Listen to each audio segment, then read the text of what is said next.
ក៏ឡើងកំឡោះក្រមុំក្រមុំរូបស្រស់លោកសម្រាប់បងហើយទេដឹងបងកំឡោះកូនខ្មែរសុទ្ធណែ100ភាគ100ប្រលឹងកំណាំងរឹងតឹងអូនស្អាតពីចឹងស្រឡាញ់បងទៅយកដីខ្មែរជីវ៉ាជាយកអាសាសាច់ញៀនមិនថាយកអាទៀតបំពាក់បានទៀតមិនហត់ដៃបើធ្វើការទាំងយប់ធ្វើទាំងថ្ងៃមិនខ្លាចក្តៅ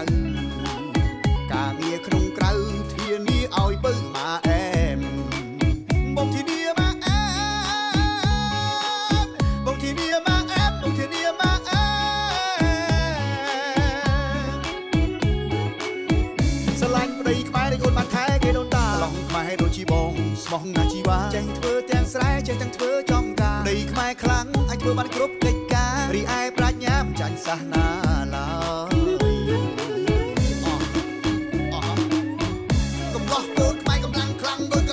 ឲ្យតែបានស្រីឲ្យធ្វើវិញក៏ព្រមធ្វើឲ្យធ្វើពីខាងក្រោមឬក៏ធ្វើពីខាងលើមកក្រោយឆ្វេងស្ដាំក៏បងមិនស្ទះស្ទើរការងារធ្ងន់ស្រាលបងធ្វើបានទាំងអ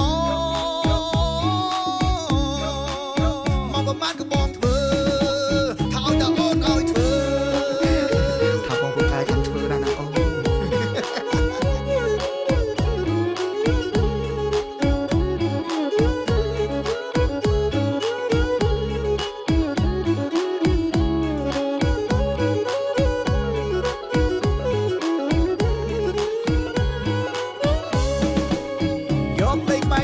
យកអាសាសាច់ញៀនមិនថាយកអាទៀតបំពាក់បានទៀតមិនហត់ដៃបើធ្វើការទាំងយប់ធ្វើទាំងថ្ងៃមិនខ្លាចក្តៅ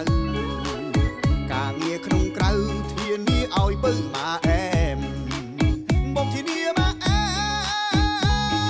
មបងធានាមកអែមបងធានាមកអែមស្រឡាញ់ប្តីខ្មែរដែលអូនបានខែគេដូនតាឡងខ្មែរដូចជីបងស្មោះណាស់ជីវ៉ាចេះធ្វើទាំងស្រែចេះទាំងធ្វើចំការប្តីខ្មែរខ្លាំងអាចធ្វើបានគ្រប់កិច្ចការរីឯប្រាជ្ញាមិនចាញ់សាសនាឡើយកំឡោះកូនខ្មែរកម្លាំងខ្លាំងដូចកបីឲ្យតែបានស្រីឲ្យធ្វើវិញក៏ព្រមធ្វើឲ្យធ្វើពីខាងក្រោមឬក៏ធ្វើពីខាងលើមកក្រោយឆ្វេងស្ដាំក៏បងមិនស្ទះស្ទើរការងារធ្ងន់ស្រាលបងធ្វើបានទាំងអមកប្រមាណក៏បងធ្វើ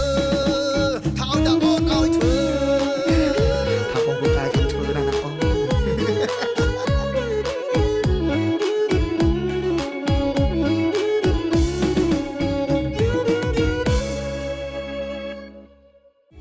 ស្រឡាញ់ប្តីខ្មែរដែលអូនបានខែគេដូនតាឡងខ្មែរដូចជីបងស្មោះណាស់ជីវ៉ាចេះធ្វើទាំងស្រែចេះទាំងធ្វើចំការប្តីខ្មែរខ្លាំងអាចធ្វើបានគ្រប់កិច្ចការរីឯប្រាជ្ញាមិនចាញ់សាសនា